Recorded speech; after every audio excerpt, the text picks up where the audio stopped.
How is Titanfall 2 doing in 2025? We're gonna get into that in a second or two, and I hope you're gonna enjoy both what I have to say about the game, of course, but also the actual gameplay. It's clips from different situations on different maps using different guns. Here in the start, using the legendary Kraber sniper. But before we get into that, we're gonna take a look into today's sponsor, if you will. I have been sent a headset that I've been trying out for about a week. And I'm going to show you the unboxing and of course also what it's all about, and maybe it is something for you. There are links in the description and I also put it in the actual comment section. So here we go. I was sent a headset by Fifine called H6 that I've now used for about a week when posting this video. It is a USB headset with inline controls of 7.1 surround sound, 3 different EQ modes, RGB meaning red, green and blue light, and of course volume and mute as well. The Fifine H6 headset is compatible with Windows, PlayStation 4 and PlayStation 5 and Mac OS. Straight off the bat, I can say that it's a very price-worthy headset, both when it comes to quality and functionality. Right now you can buy the headset for quite a good price, and I therefore put links in the description and the comment section. It's a pretty sturdy but still flexible headset that sits tight on your head when you're having your gaming sessions, or maybe when you just decide to watch some YouTube videos or listen to some music. Yes, there's 3 EQ modes that will give you 3 different preset sound options to choose from when you're switching between gaming, when watching a movie, or when you're listening to music.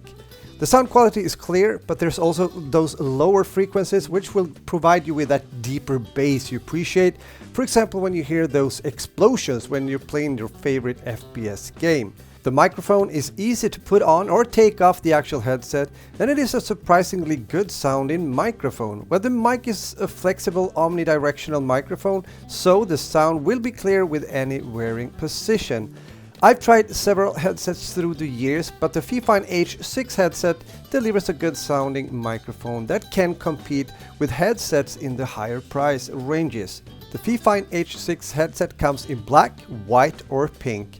And as said already here, it's a good headset, especially considering the price, what you get for your money. So that might be worth it if you're looking for a new headset. And as said, the links are in the description and comment section. Now back to Titanfall 2. Titanfall 2 was released in 2016 by Respawn Entertainment, that later went on developing Apex Legends. It was released on PC, as I'm playing here, on PS4 and also Xbox One. However, the fall of 2016 was special since EA was about to also release Battlefield 1, and at the same time another giant franchise was about to release a new game, and that was Call of Duty Infinite Warfare. The problem here though, especially for Titanfall, or the perspective of liking Titanfall, was the fact that EA decided to release Titanfall in between the releases of Battlefield 1 and Infinite Warfare, which wasn't maybe the greatest of decisions, since even though Titanfall 2 was well received and also nominated when it comes to the Game Award for Game of the Year, the game did suffer from this. To be honest, I've had a hard time to forgive EA when it comes to this decision, among other things of course, since we're talking EA. But luckily, even so, Titanfall 2 has been able to, due to its quality gameplay and innovative features and gadgets, to stand the test of time pretty well. And not only bring back some veterans into the game, but also new players that realize that this is a game and gaming experience they simply don't want to miss. I'm placing Titanfall 2 pretty high on my list of good FPS games, since it back in the days felt fresh and game-changing in some ways when it comes to the movement, for example such as wall running, even though we had seen that already in Titanfall 1 in 2014, and also the year after, meaning 2015, when it comes to Call of Duty Black Ops 3. Alongside with that, we also learned to slide and use a grapple hook in an advanced manner, movement and features that Respawn Entertainment also brought into Apex Legends later on. The gunplay in Titanfall 2 is also really good. The weapons are distinct and you can do some crazy stuff when you start to get the ropes in the game when it comes to sliding and shooting, using the grapple hook, and take some shots mid-air when doing so. Very satisfying, and since the TTK in Titanfall isn't too fast, which is the case in my belief when it comes to some newer shooters, some modern casual shooters, you'll have some fun also in great 1v1 gunfights, and it will take some skill to actually land your shots, since some of the more experienced players at least are usually very mobile during these gunfights, moving a lot, which makes it both harder but also much more satisfying when you actually get the kill, especially when I, after a long time of not sniping for example that much in recent shooter games, once more equipped myself with the legendary Kraber sniper sniper in Titanfall 2 and got some nice shots here and there. Great fun. But more or less all guns are fun to use and have their own characteristics. The loadout system is quite basic and straightforward and old school, which is something I miss in many games nowadays, where it sometimes can take forever to actually find what you're looking for in an overcomplicated UI. The maps in Titanfall 2 is overall good and has everything that you need in my belief when it comes to places to wall run, grapple hook, but also call down your mighty Titan when it comes to going into the machine versus machine mode, if you will. Yes, even though I felt a bit rusty since I haven't played Titanfall 2 since last year, to be honest, it was fun to once more pilot one of the Titan classes in the game. I like how they are designed, the different Titans, since it gives nice variation between matches and it also gives you an opportunity to counter with a specific Titan and its abilities in the actual match you're playing in order to overcome the enemy Titans. Yes, the dynamic of the battles changes quite some when the Titans are starting to be called into the matches. Starting the matches with pilots only, that later leads into more focus on the mech fights, if you will. But the roles of the pilots that are still running and grappling their way across the map is still important and can also be supportive to the Titans on their team by using one of the different launchers in order to create some extra damage to the enemy Titans. Yes, there's quite a few variations, both when it comes to the Titans as mentioned, but also the actual pilots, both when it comes to their weapons as said, gadgets and their abilities. So I believe that Titanfall 2 also manages to balance these differences between both pilot Titans pretty well. How about players then in 2025? Are there still people playing a game that is soon to become 9 years old? Yes, time travels fast.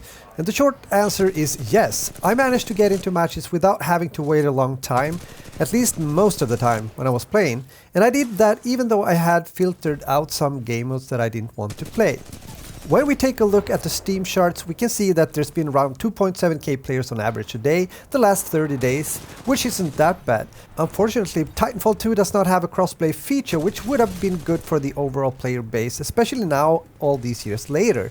But when we look into Active Player I/O that is supposed to cover all available platforms altogether, we can see that it's been plus 1 million players on average the last 30 days, which could be true, and around 182k peak players in a day. Again, not too bad, and also probably one reason why at least I managed to get into matches even though I played during noon my local time when making this video.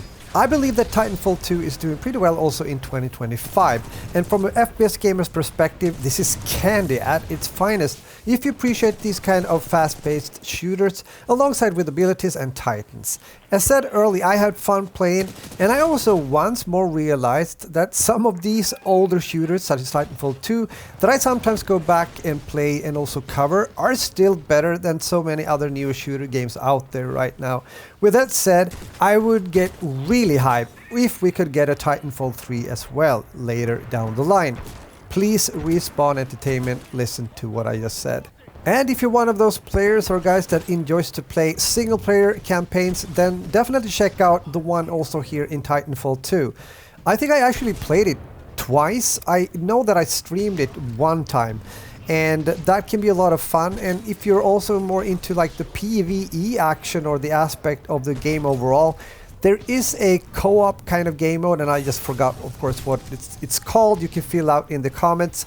But again, there's quite some variation in this game and a lot to do. But foremost for me, what I take with me from this experience once more is that Titanfall 2 is a really good shooter game. It's very solid, it's fun, it still looks good, it sounds good, and it plays good. So give it a chance, check it out, especially since there's sometimes an opportunity to buy it for a good price, meaning a sale. So with those words, let me know what you think, give some feedback and share your experiences when it comes to this epic FPS game. So with that said, thanks for watching, and I hope to talk to you soon again. And if you're interested when it comes to the headset, the Fifine H6 headset, the links are in the description and the comment section. Take care, my friends, and game on. Talk to you later.